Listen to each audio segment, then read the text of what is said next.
समस्त धर्मरक्षकों एवं प्रिय विद्यार्थियों का टीचर्स क्लासवे यूट्यूब चैनल पर हार्दिक स्वागत करते हैं।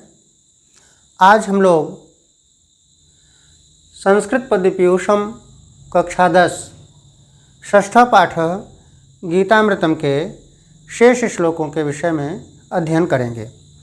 दो भागों में हम लोगों ने 7 श्लोक तक अध्ययन कर लिया है। अब इस तृतीय भाग में श्लोक संख्या 8 से हम प्रारंभ करेंगे। श्लोक संख्या 8 में देखें क्या है, आपके सामने श्लोक लिखा हुआ है। गीतामृतम पाठ से आप पूर्ण रूपेण परिचित हो चुके हैं। अब इसमें देखें कि भगवान श्री कृष्ण के द्वारा अर्जुन को किस राह पर चलने के लिए संकेत किया जा रहा है, मार्गदर्शन किया जा रहा है। यहाँ पर पहले श्लोक जो आपके सामने है, इसको सस्वर वाचन करके आप देख लें, पढ़ लें। उसके बाद फिर आगे हम इसके कठिन शब्दों का निवारण करते हुए पूरे श्लोक की व्याख्या आपके सामने प्रस्तुत करते हैं। मत कर्म कृन्मत परमो मद्भक्तः संगवर्जितः निर्वैरः सर्वभूतेषु यः स मामेति पाण्डव। मत कर्म कृन्मत परमो मद्भक्तः संगवर्जितः निर्वैरः सर्वभूतेषु यः स मामेति पाण्डव। देखा आपने कि यहाँ पर स माम एति पांडव, यही मुख्य भाव है। मामेति मुझको प्राप्त करता है, पांडव हे पांडुपुत्र अर्जुन। यह माने वह, जो, सह माने वह ना। तो सीधे मत कर्म कृत ये शब्द आया है। मत कर्म कृत ना, मेरे लिए कर्म करने वाला ना। मत परमो, मत परमो यह है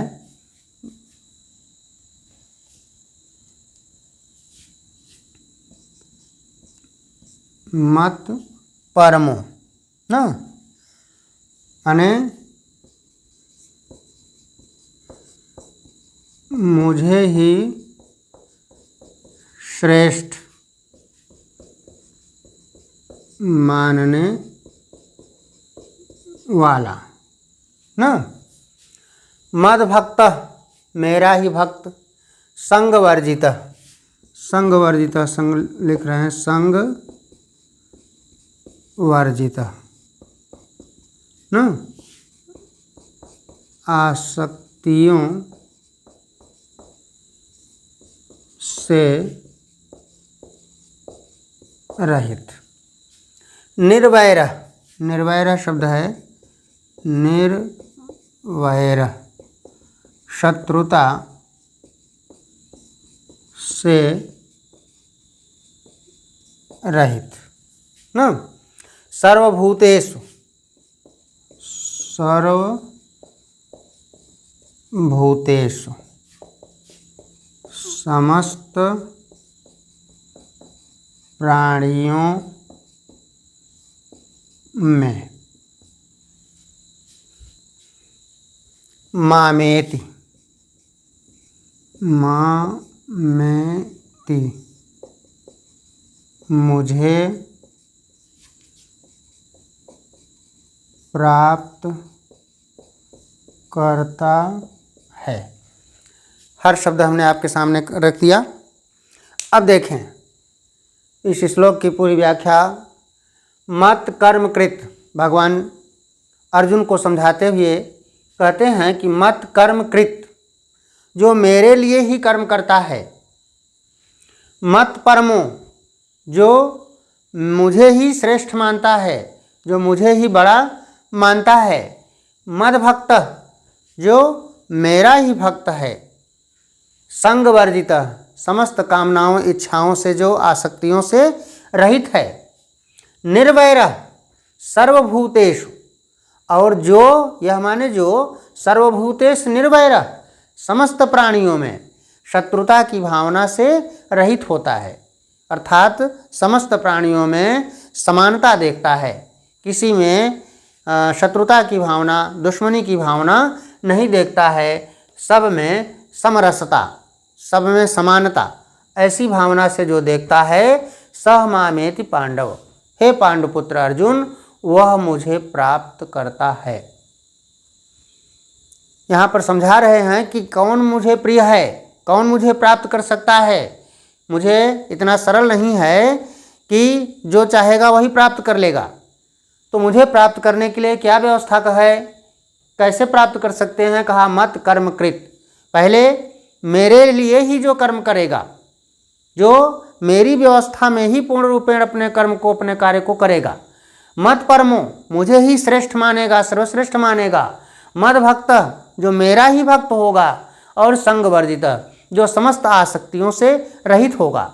यह सर्वभूतेषु निर्वैर, जो समस्त प्राणियों में शत्रुता की भावना, दुश्मनी की भावना से रहित रहेगा। अर्थात किसी में बिल्कुल दोष देखेगा ही नहीं, किसी में शत्रुता की भावना देखेगा नहीं। सह मामेति पांडव, हे पांडुपुत्र अर्जुन, वही मुझे प्रिय है, वही मुझे प्राप्त करता है। ये पूरा संकेत रहा। देख रहे हैं आप, हर शब्दों को आपके सामने रख दिया गया है, हर शब्दों की व्याख्या आपको प्रस्तुत कर दिया गया। इसमें सीधे सीधे भगवान ये संकेत कर रहे हैं कि मुझे पाना इतना सरल नहीं है, क्योंकि मेरा कोई प्रिय हो जाए, यह व्यवस्था प्राप्त करने के लिए उसको अनेक सीढ़ियों को पार करना पड़ेगा ना। तो उसके लिए संकेत कर रहे हैं। अब आगे के भी जो श्लोक आपको मिलेंगे, देखेंगे, उसमें भी इसी तरह की भावना मिलेगी। तो यहाँ पर जो पहला 8वां श्लोक है वो मत कर्मकृत, मेरे लिए कर्म करने वाला। मत परमो, मुझे ही श्रेष्ठ मानने वाला। मद भक्त, मेरा ही भक्त। संग वर्जित, आसक्तियों से रहित। यह सर्वभूतेषु निर्वैर, जो समस्त प्राणियों में शत्रुता की भावना से रहित होता है। सह मामेति पांडव, हे पांडुपुत्र अर्जुन, वही मुझे प्राप्त करता है। क्योंकि मैं क्या हूँ, मैं कोई साधारण नहीं हूँ, मैं ऐसा हूँ कि ब्रह्मय नामय अज भगवंता व्यापक अजित अनादि अनंता। मैं क्या हूँ, कहा कि ब्रह्म अनामय अज भगवंता, ये विशेषण उनके हैं प्रभु के। व्यापक अजित अनादि अनंता, इतनी व्यवस्थाओं से मैं युक्त हूँ, इसलिए मुझे प्राप्त करना इतना सरल काम नहीं है। मुझे वही प्राप्त कर सकता है जो इन समस्त सामान्य सांसारिक आसक्तियों, बुराइयों से, कुरीतियों से दूर रहेगा, वही मुझे प्राप्त कर सकता है। ये 8वां श्लोक रहा आपका। अब हम अगले श्लोक पर चलते हैं, श्लोक संख्या 9। ये आप नोट कर लें अच्छे ढंग से। अब श्लोक संख्या 9 देखिए। श्लोक संख्या 9 देख रहे हैं आप कि यहाँ से अब अर्जुन को कितनी अच्छी बातें समझा रहे हैं, कितना उनके ज्ञान चक्षु को खोल रहे हैं कि अब भी जो अंधकार में हैं, जो अज्ञान में आप डूबे हुए हैं, उससे निकलिए, बाहर आइए और वास्तविकता को पहचानिए। ये समझाने का पूरा प्रयास कर रहे हैं भगवान। अब अगले श्लोक में देखिए और स्पष्टता आपके सामने आएगी। श्लोक संख्या 9। श्लोक संख्या 9 क्या है?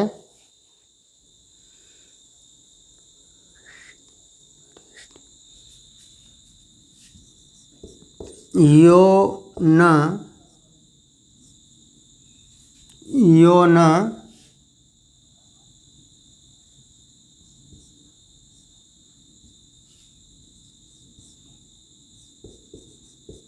हृष्यति न द्वेष्टि। यो न हृष्यति न द्वेष्टि न शोचति न कांक्षति। न शोचति न कांक्षति, ये है। यो न हृष्यति न द्वेष्टि न शोचति न कांक्षति। फिर नीचे की लाइन में देख दीजिए, देखें क्या कर रहे हैं। शुभाशुभ परित्यागी, शुभाशुभ परित्यागी, शुभाशुभ परित्यागी भक्तिमान्य समे प्रिय। भक्ति मान्य स में प्रिय। ये श्लोक देखिए, श्लोक संख्या 9 आपके सामने उपस्थित हो गया। इसको आप वाचन करके देख लें, उसके बाद शब्दार्थ आपके सामने रखते हैं। शब्दार्थ को अच्छे ढंग से समझ लें और फिर इसकी व्याख्या स्पष्ट करते हैं। यो न हृष्यति न द्वेष्टि न शोचति न कांक्षति शुभाशुभ परित्यागी भक्तिमान्यः समे प्रियः। यो न हृष्यति न द्वेष्टि न शोचति न कांक्षति शुभाशुभ परित्यागी भक्तिमान्यः समे प्रियः। अब यहाँ पर देखें क्या संकेत है। यो न हृष्यति, देख लें। यो माने जो, न माने नहीं। हृष्यति, हृष्यति शब्द है, हृष्यति, हृष्यति ना, प्रसन्न होना, प्रसन्न होना। फिर आगे लिख रहे हैं द्वेष्टि, द्वेष्टि माने द्वेष रखना। न शोचति, शोचति माने शोक करना। कांक्षति, कांक्षति माने इच्छा करना। शुभाशुभ, शुभ अशुभ, परित्यागी त्याग करने वाला, शुभ अशुभ दोनों का परित्याग करने वाला। शुभाशुभ परित्यागी,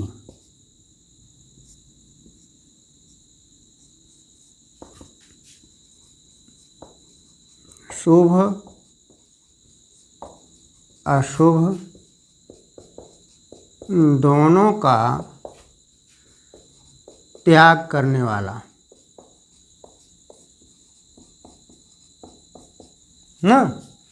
शुभाशुभ परित्यागी भक्तिमान्य, भक्ति से युक्त, समे प्रिय, वह मुझे प्रिय है। अब देखिए यहाँ पर भगवान फिर समे प्रिय, अभी इसके पहले भी उन्होंने कहा कि स मामेति पांडव, वह मुझे प्राप्त करता है। यहाँ पर भी संकेत हो रहा है कि समे प्रिय, वही मुझे प्रिय है। तो यहाँ पर भगवान अर्जुन को समझाते हुए कह रहे हैं कि कौन मुझे प्रिय है। मुझे सभी प्रिय नहीं हैं, तो सब मम प्रिय सब मम उपजाए, सबते अधिक मनुज मोहि भाए। तो यहाँ पर भी देखिए क्या संकेत लिख रहे हैं कि यो न हृष्यति, जो न तो प्रसन्न होता है, न द्वेष्टि, न ईर्ष्या या द्वेष जलन रखता है, न शोचति, न शोक करता है, न कांक्षति, न कोई कामना रखता है, न कोई इच्छा रखता है। शुभाशुभ परित्यागी, जो शुभ और अशुभ दोनों का परित्याग कर देने वाला है, दोनों का त्याग कर देने वाला है, दोनों को छोड़ देने वाला है। भक्ति मान्य, ऐसा भक्ति से युक्त मनुष्य में प्रिय, मुझे प्रिय है। देखिए कौन मुझे प्रिय हो सकता है, सीधे लिखा कि यो न हृष्यति। हृष्यति शब्द का भाव यहाँ पर है कि प्राप्त होने पर, अर्थात जब हमको कुछ मिले तो बहुत अधिक अपार हर्ष की स्थिति न पैदा हो, न द्वेष, ईर्ष्या द्वेष जलन की भावना न हो, न शोचति, चला जाए कुछ बुरा हो जाए तो हमारे अंदर शोक की भावना न हो, न कांक्षति, कोई इच्छा न हो, कोई कामना न हो। फिर शुभ अशुभ दोनों का परित्याग करने वाला, यानी अच्छा बुरा दोनों का परित्याग कर देने वाला, ऐसा भक्ति से युक्त जो मनुष्य होगा वही मुझे प्रिय है। ये बहुत ही अलौकिक चीज़ है, साधारण चीज़ नहीं है कि ऐसी स्थिति वाले वास्तव में कौन मनुष्य हो सकते हैं जो भगवान को प्रिय हो सकें। तो भगवान को प्रिय होना ये बहुत ही कठिन टेढ़ी खीर है, क्योंकि यो न हृष्यति, न प्रसन्न हो। भाई आदमी के पास सुख है, यदि उसको ईश्वर ने कुछ अच्छी व्यवस्था दे दिया है तो प्रसन्नता उसकी अपने आप ही होना है। न द्वेष, ईर्ष्या द्वेष जलन की भावना, मानव शरीर मिला है तो भला किसके अंदर नहीं है।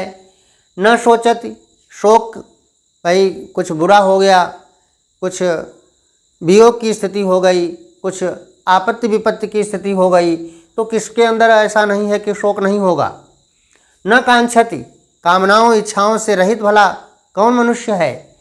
फिर शुभाशुभ परित्यागी, शुभ और अशुभ दोनों का परित्याग करने वाला, त्याग कर देने वाला, ऐसा भी मनुष्य कौन मिलेगा। तो कह रहे हैं कि भक्ति मान्य समय प्रिय, ऐसा जो भक्ति से युक्त मनुष्य होगा वही मुझे प्रिय है। तो ये सीढ़ी बहुत ही कठिन है। कहा जाता है ना कि लंबा मार्ग दूर घर, विकट पंथ बहुमार। भगवान के पास पहुंचने तक के मार्ग जो हैं बहुत ही कठिन हैं, उनको पार करना बहुत कठिन चीज़ है।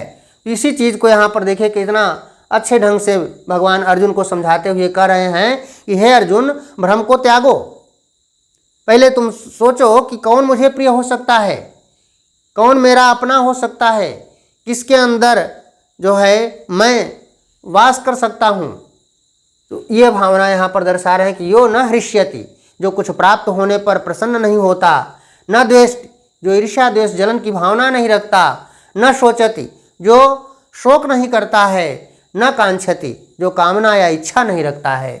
शुभाशुभ परित्यागी, जो शुभ और अशुभ दोनों का परित्याग कर देने वाला है, त्याग कर देने वाला है। भक्ति मान्य समय प्रिय, ऐसा भक्ति से युक्त मनुष्य मुझे प्रिय है। ये रहा आपका श्लोक संख्या 9। हमने आपके सामने पूर्ण व्याख्या अच्छे ढंग से रख दिया। आशा है कि पूर्ण रूप में आपको समझ में आ गया होगा। इसको आप नोट कर लें। अब हम चलते हैं श्लोक संख्या 10 पर। श्लोक संख्या 10 देखा जाए।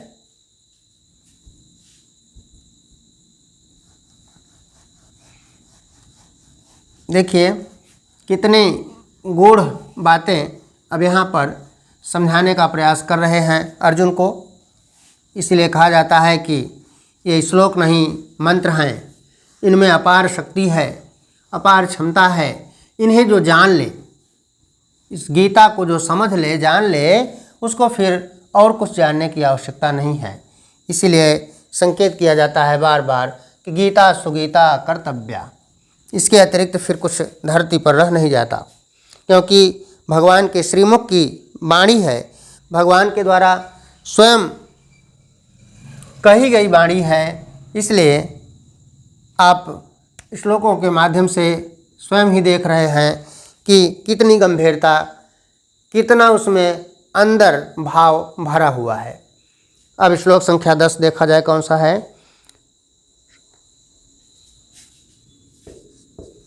समः शत्रौ च मित्रे च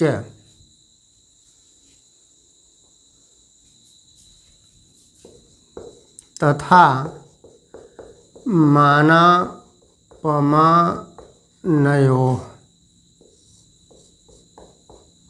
तथा मानापमानयोः। फिर लिख रहे हैं शीतोष्ण सुख दुखेषु।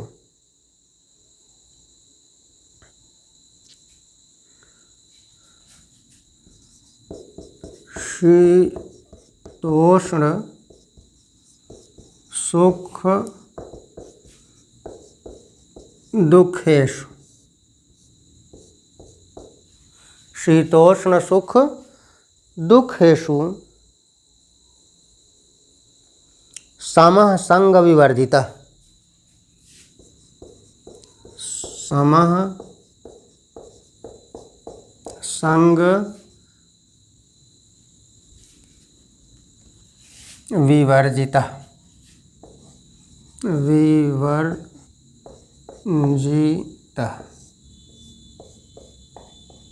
ये श्लोक है आपका, श्लोक संख्या 10। देखें क्या इसमें किस गहराई में पहुंचा रहे हैं आपको। लिख रहे हैं अर्जुन को उपदेश देते हुए, यहाँ पर भगवान क्या कह रहे हैं, पहले हम सस्वर वाचन करके देख लेते हैं, उसके बाद काठिन्य निवारण के बाद हम व्याख्या आपके सामने प्रस्तुत करते हैं। समः शत्रौ च मित्रे च तथा मानापमानयोः शीतोष्ण सुख दुखेषु समः संग विवर्जितः। इसको और दूसरे रूप में भी आप कह लें, समः शत्रौ च मित्रे च तथा मानापमानयोः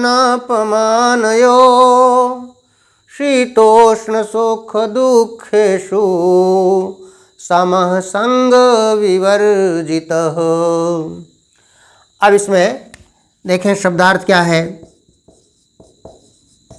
शब्दार्थ लिख रहे हैं समः। समः शत्रौ च मित्रे च। समः शब्द आया है, समः माने होता है समान। समः का भाव है समान। शत्रौ, शत्रु समझ ही रहे हैं, शत्रु में, मित्रे, मित्र में, तथा मानापमानयोः। मानापमानयोः आप लिख लें, मानापमानयोः। इसको आप अलग अलग कर लें, हो जाएगा मानम धन अपमानयोः। अपमानयोः ना, तो मान और अपमान, सम्मान और अपमान,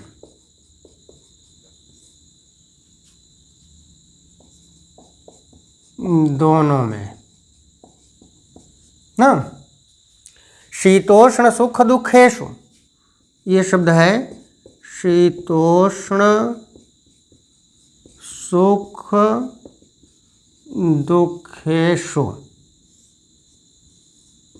ये शीतोष्ण है, शीत धन उष्ण, इसको अलग अलग करेंगे आप तो हो जाएगा शीत धन उष्ण ना। सुख दुखेषु समझ रहे हैं, सुख धन दुखेषु अलग अलग कर दिया हमने। अब इसका अर्थ क्या है, शीत उष्ण, शीत यानी ठंडी और गर्मी ना।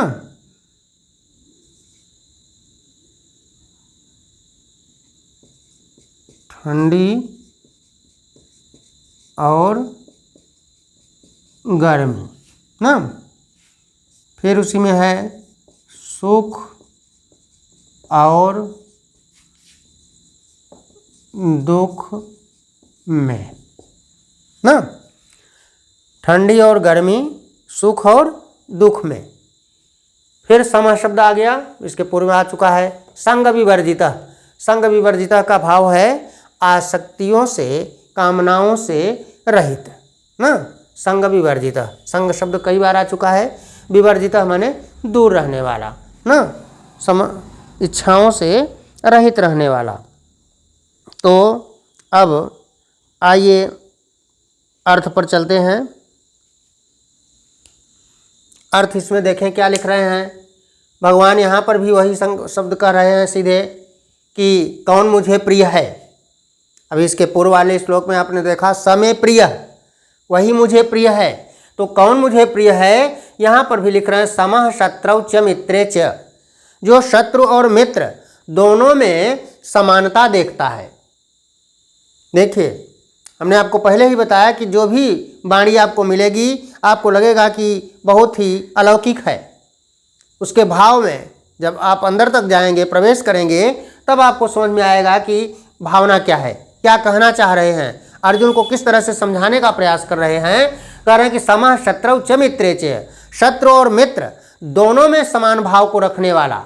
फिर कहा तथा मानापमानयो, मान हो, सम्मान हो या अपमान हो, अनादर हो, दोनों में जो समान रहे। सम्मान मिलता है तब तो आदमी भाई कोई बात नहीं है, लेकिन जब अपमानित हो जाता है तो उस समय आदमी अपने आप में टूट जाता है।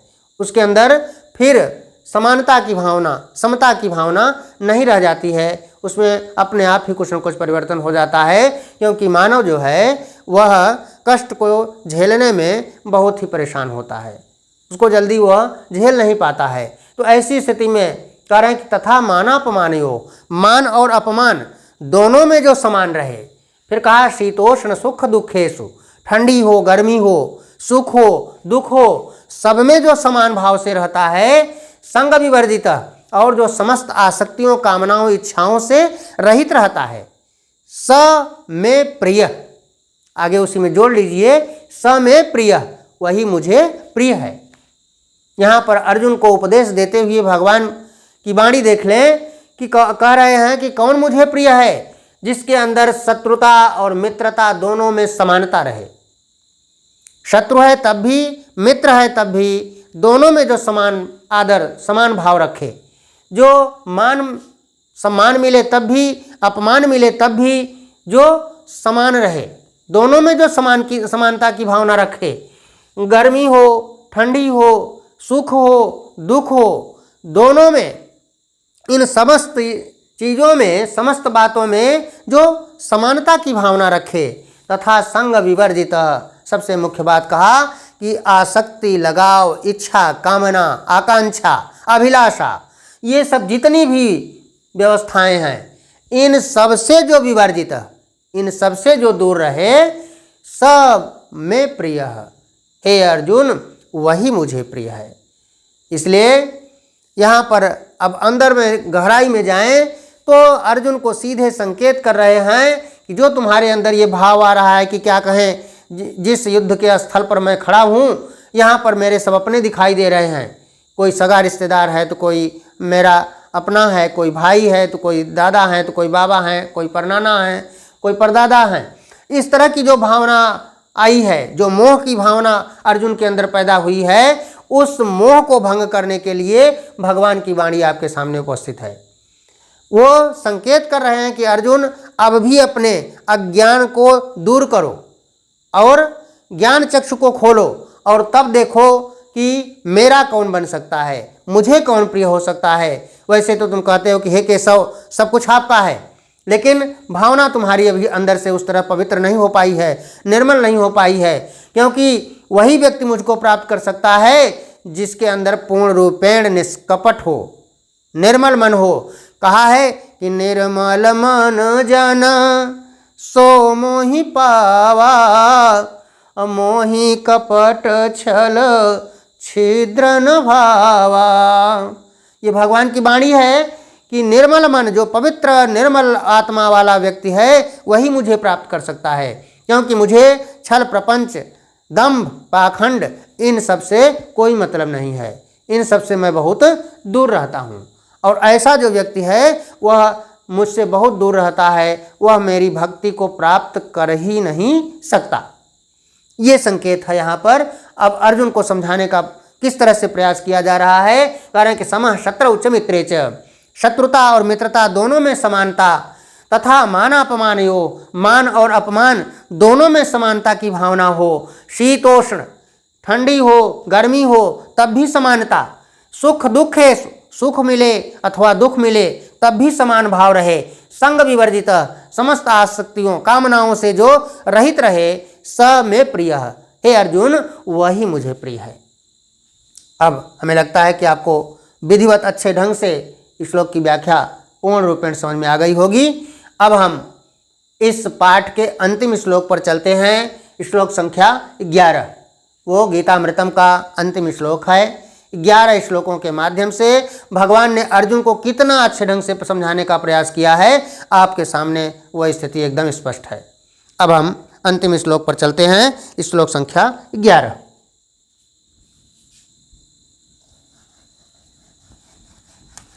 देखें, श्लोक संख्या 11 में अंतिम में भगवान क्या कहते हैं, वो भी इसी भाव से युक्त है। उसमें भी इसी भावना को दर्शा रहे हैं कि कौन मुझे प्रिय हो सकता है, कौन मुझे प्राप्त कर सकता है। इसी बात को अंतिम श्लोक में भी देखिए किस तरह से संकेत करते हैं। श्लोक संख्या 11 वो क्या है, लिख रहे हैं, तुल्य निंदा स्तुतिर्मौनी, तुल्य निंदा स्तुतिर्मौनी।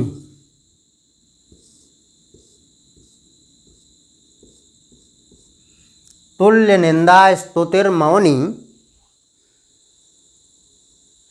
संतुष्टो येन केनचित्, संतुष्टो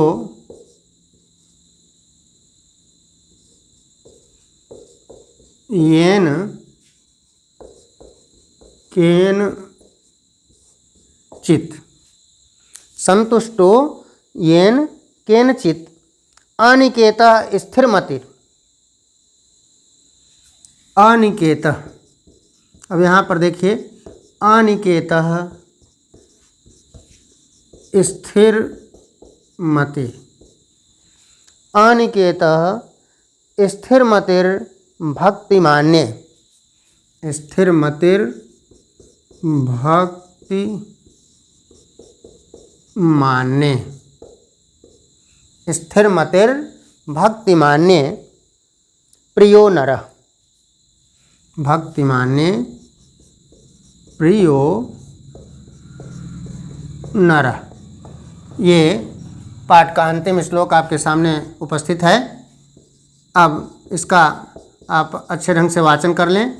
वाचन करने के बाद काठिन्य निवारण करके हम अंतिम श्लोक की व्याख्या आपके समक्ष प्रस्तुत करते हैं। तुल्य निंदा स्तुतिर्मौनी, संतुष्टो येन केनचित्, अनिकेतः स्थिरमतिर् भक्तिमान्ये प्रियो नरः। इसको और दूसरे भाव में भी आप स्पष्ट रूप से गायन कर सकते हैं। तुल्य निंदा स्तुतिर्मौनी, संतुष्टो येन केनचित्, अनिकेतः स्थिरमतिर् भक्तिमान्यो प्रियो नरः। जिस तरह से चाहें आप उस तरह से भावना अपनी प्रदर्शित कर सकते हैं। शब्दों पर विशेष ध्यान रहे कि शब्द एकदम स्पष्ट रहे आपका, किसी प्रकार से कोई असुविधा आपको गायन करने में नहीं होती है। तुल्य निंदा स्तुतिर्मौनी, संतुष्टो येन केनचित्, अनिकेतः स्थिरमतिर् भक्तिमान्ये प्रियो नरः। देख लिया आपने, जैसे चाहें वैसे आप श्लोक को सस्वर वाचन कर सकते हैं, सस्वर पाठ कर सकते हैं। अब आइए इसमें काठिन्य निवारण करते हैं हम। तुल्य, तुल्य माने समझते ही हैं, समान ना, तुल्य। निंदा, निंदा माने बुराई, निंदा, निंदा शब्द है बुराई ना। स्तुति, स्तुति, स्तुति माने होता है प्रशंसा, प्रशंसा। मौनी समझ ही रहे हैं, मौन रहना, चुप रहना। संतुष्टो, संतुष्ट होना, येन केनचित, जिस किसी तरह से ना। अनिकेत शब्द आया है, अनिकेत ना। अनिकेत का मतलब होता है गृहहीन, घर से रहित, जिसके पास घर द्वार न हो, सदन रहित हो ना एकदम। फिर कहा स्थिरमति, स्थिरमति समझ रहे हैं, जिसकी बुद्धि अस्थाई हो, स्थिर मति ना, अस्थाई बुद्धि वाला ना। भक्ति मान्यो समझ रहे हैं, भक्ति से युक्त, मान्य प्रिय नर ना। अब आइए इस श्लोक की व्याख्या आपके सामने रखते हैं। देखें, भगवान श्री कृष्ण इस अंतिम श्लोक में अर्जुन को उपदेश देते हुए संकेत कर रहे हैं कि हे अर्जुन, कौन मनुष्य मुझे प्रिय है। क्योंकि आप देख रहे हैं कि 3 श्लोकों में लगातार यही भावना प्रदर्शित की जा रही है कि कौन मुझे प्रिय है। इससे अंदर की भावना ये दर्शाई जा रही है कि अर्जुन अब भी अपने ज्ञान चक्षु को खोल लो और ये समझ लो कि मुझे जो प्रिय होगा वही तुम्हारा कल्याण कर पाएगा ना।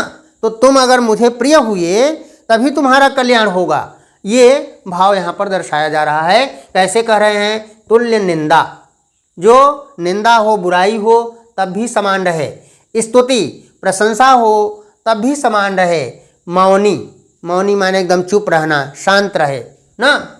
तो तुल्य निंदा स्तुतिर मौनी, बुराई में प्रशंसा में दोनों में समान रूप से मौन रहने वाला, शांत रहने वाला। संतुष्टो येन केनचित, जिस किसी प्रकार से जो कुछ प्राप्त हो जाए उसी से संतुष्टो, संतुष्ट रहने वाला। अभी इसके पहले शब्द आपको आया था यदृक्षा लाभ संतुष्टो, जो कुछ प्राप्त हो जाए उसी में जो संतोष की भावना रखे ना। क्योंकि संतोष तुल्यो निधिरस्ति नान्यो, संतोष एव पुरुषस्य परम निधानम। संतोष ही एक ऐसी व्यवस्था है जो कि पुरुषस्य परम निधानम, मनुष्य का सबसे बड़ा धन है। तो यहाँ पर संकेत कर रहे हैं कि संतुष्टो येन केनचित, जो कुछ प्राप्त हो जाए उसी से जो संतुष्ट रहता है। अनिकेत, अब यहाँ पर देखिए कितना कठोर से कठोर भावना दर्शाई जा रही है कि अनिकेत, जिसके पास घर न हो, जो आवास से रहित हो, जो एकदम प्रकृति के खुले छाया में रहता हो, जिसके पास मकान न हो, अनिकेत घर से रहित हो, और स्थिर मति, जिसकी मत एकदम स्थिर हो, जिसकी बुद्धि स्थिर हो, चलायमान न हो। ये नहीं कि एक क्षण में दूसरा फिर दूसरे क्षण में दूसरा सोचने वाला हो। तो ऐसी बुद्धि वाला व्यक्ति न हो, जिसकी मति एकदम अस्थाई हो, कि जिस बात को वह कह दिया वो अटल हो, उसमें किसी प्रकार से कोई परिवर्तन न हो। ऐसा भक्तिमान्य प्रिय नर, ऐसा भक्ति से युक्त मनुष्य मुझे प्रिय है। तो हे अर्जुन, तुल्य निंदा स्तुतिर्मौनी, बुराई में प्रशंसा में दोनों में समान रूप से रह करके जो मौन रहता है, एकदम शांत रहता है। संतुष्टो येन केनचित, जिस किसी तरीके से भी जो संतुष्ट रहता है, जो कुछ प्राप्त हो जाता है उसी से जो संतुष्ट रहता है। अनिकेत, जो गृह से, मकान से, सदन से, अर्थात सुख से, क्योंकि सानंदम सदनम सुतास्त सुधिय कांता प्रियालापिनी, घर का सबसे पहला सुख यही माना जाता है परिवार का, मनुष्य का, कि उसके पास सानंदम सदनम, एक आनंददायक घर हो। और यहाँ पर भगवान सीधे संकेत कर रहे हैं अनिकेत, जो घर से रहित हो, जिसके पास घर न हो, कोई छांव न हो, जो केवल प्रभु की शरण में ही छांव लेता हो, जो प्रभु की शरण में ही अपना सर्वस्व मानता हो, सब कुछ देखता हो, तो ऐसा व्यक्ति फिर स्थिर मति, जिसकी मत एकदम स्थिर हो, अस्थाई हो, वह जरा सा भी अपने मार्ग से भटके न, विचलित न हो, ऐसा व्यक्ति भक्तिमान्य, ऐसा भक्ति से युक्त मनुष्य प्रियो नरः, मुझे प्रिय है। कितनी अच्छी चीज़ यहाँ पर संकेत लिख रहे हैं, कितना गूढ़ रहस्य को यहाँ पर दर्शा रहे हैं। देख लें, यह अंतिम श्लोक है। इस अंतिम श्लोक से यह गीतामृतम पाठ आपका संपन्न होने की स्थिति में है। आपको लग रहा होगा कि वास्तव में जो प्रारंभ में संकेत किया गया था कि गीता वास्तव में अमृत है, तो वह अमृत आप केवल 11 श्लोक पढ़ करके भावना एकदम देख चुके हैं। जब पूरे 700 श्लोकों को आप पढ़ेंगे, अध्ययन करेंगे, तो आपको लगेगा कि वास्तव में प्रभु की वाणी कुछ अलौकिक ही होती है। तो यहाँ पर तुल्य निंदा स्तुतिर मौनी, जो बुराई में प्रशंसा में दोनों में समान रूप से रह करके मौन रहता है, एकदम शांत रहता है, माने न तो उसके ऊपर कोई प्रभाव नहीं, माने प्रशंसा हो रही है तब भी, बुराई हो रही है तब भी, कोई गाली बक रहा है तब भी, कहीं उसके अंदर कुछ भावना नहीं, एकदम वो शांत है, मौन है। उसके अंदर किसी प्रकार की कोई भी बुराई, कोई भी वासना इस तरह के शब्दों से नहीं उत्पन्न हो रही है, नहीं पैदा हो रही है। ऐसा व्यक्ति संतुष्टो येन केनचित, माने जिस किसी केनचित कुछ भी प्राप्त होने पर न जो संतुष्ट रहता है। फिर कहा अनिकेत, जो घर से, सदन से, मकान से रहित होता है। स्थिर मति ही, जिसकी मत एकदम स्थायी है, जिसकी बुद्धि स्थिर है, चलायमान नहीं है, चंचल नहीं है। क्यों? क्योंकि चंचलता जो है यह मनुष्य को प्रभु के मार्ग तक पहुंचने में बाधक है। क्योंकि जब अपनी बुद्धि हम लगाएंगे तो निश्चित रूप से हमारे अंदर चंचलता आएगी। तो बिना कुछ सोचे विचारे हम प्रभु में लग जाएंगे तो स्थिर मति, अपने आप ही हमारी बुद्धि निर्मल हो जाएगी, पवित्र हो जाएगी, स्थिर हो जाएगी बुद्धि। फिर कहा भक्तिमाने प्रियो नरः, ऐसा भक्ति से युक्त मनुष्य मुझे प्रिय है। ये आपका 11 श्लोक पूरा हुआ। गीतामृतम पाठ आपका संपन्न हुआ। इस श्लोक को भी आप अच्छे ढंग से नोट कर लें। हमें लगता है कि जितनी बातें आपको समझाई गई, बताई गई, पूरा प्रयास किया गया कि आपको अच्छे ढंग से हृदयंगम करने में, अपने अंदर उतारने में कहीं किसी प्रकार की कोई असुविधा न हो। क्योंकि भगवान अर्जुन जैसे ज्ञानी व्यक्ति को जब इस तरह की भावना से एकदम ओतप्रोत कर रहे हैं, उनका मार्गदर्शन कर रहे हैं, उनको नई राह दे रहे हैं, उनको नई दिशा दे रहे हैं, तो हम जैसे सामान्य मनुष्यों को तो बहुत सरलता से इस भावना को समझना चाहिए और अपने अंदर इस तरह की भावना लाना चाहिए, जिससे कि प्रभु के पास तक पहुंचने का मार्ग हमारा प्रशस्त हो। अब मैं इन्हीं शब्दों के साथ अपने वाणी को विराम देता हूँ। आशा ही नहीं, पूर्ण विश्वास है कि आप सभी लोग अच्छे ढंग से समस्त श्लोकों को हृदयंगम कर लेंगे, समझ लेंगे और भगवान के द्वारा इस तरह की वाणी को सुन करके निश्चित रूप से अपने जीवन को सफल और सार्थक बनाने में सफल होंगे। इन्हीं शब्दों के साथ बहुत बहुत धन्यवाद।